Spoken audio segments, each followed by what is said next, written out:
بلى من كسب سيئة وأحاطت به خطيئته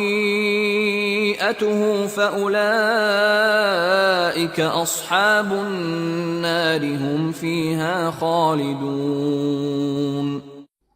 بلا من کسب سیئۃ، اب یہ انتہائی وہ یونیورسل ٹروتھس جو ہے جو میں نے کہا تھا، ابدی حقائق، اس کی عظیم ترین حقیقت آ رہی ہے، نوٹ کیجئے۔ بلا، کیوں نہیں، من کسب سیئۃ، جس شخص نے جان بوجھ کر ایک گناہ کمایا، لیکن گناہ بڑا، کبائر، صغائر نہیں۔ سیئۃ، یہ اس کی جو تنکیر ہے وہ ایک کا فائدہ بھی دے رہی ہے اور تفخیم کا بھی۔ جس نے بھی جان بوجھ کر کسبا، ایک گناہ کمایا، احاطت میں ہی خطیئتہ، اور اس کی خطا نے اس کا گھیراؤ کر لیا، یعنی ایک ہی گناہ ہے، سود کھا رہا ہے، باقی نماز ہے، تہجد ہے، یہ ہے وہ ہے، لیکن اس ایک گناہ کی برائی بھی اتنی اس کے گرد جو ہے چھا جائے گی کہ پھر اس کی یہ ساری نیکیاں ختم ہو کر رہیں۔ ایک گناہ۔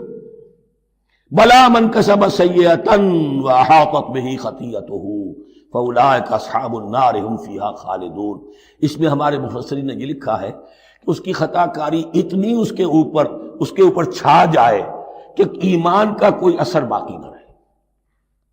اور المعاصی برید الکفر، یہ علماء کے ہاں اصول ہے کہ یہ جو گناہ ہوتے ہیں یہ ڈاک ہے کفر کی، ہوتے ہوتے گناہ پر مداومت مداومت مداومت، اگر اس پر چلتا ہے تو اصل میں ہوتے ہوتے ہوتا یہ ہے کہ اسے پتہ بھی نہیں ہوتا، وہ اپنے آپ کو مسلمان سمجھتا ہے، اندر سے ایمان ختم ہو چکا ہوتا ہے۔ دیمک کی طرح جو ہے وہ دروازے کی چوکھٹ جو ہے کھائی گئی، اوپر صرف ایک ونیئر لگا ہوا ہے جو نظر نہیں آ رہا۔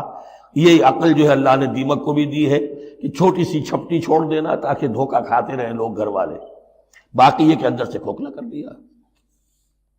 اولئک اصحاب النار، یہ آگ والے ہیں، ہم فیہا خالدون، جو اس میں ہمیشہ ہمیشہ رہیں گے۔ یہ ہے قاعدہ کلیہ، قرآن کا قطعی اور ابدی فیصلہ۔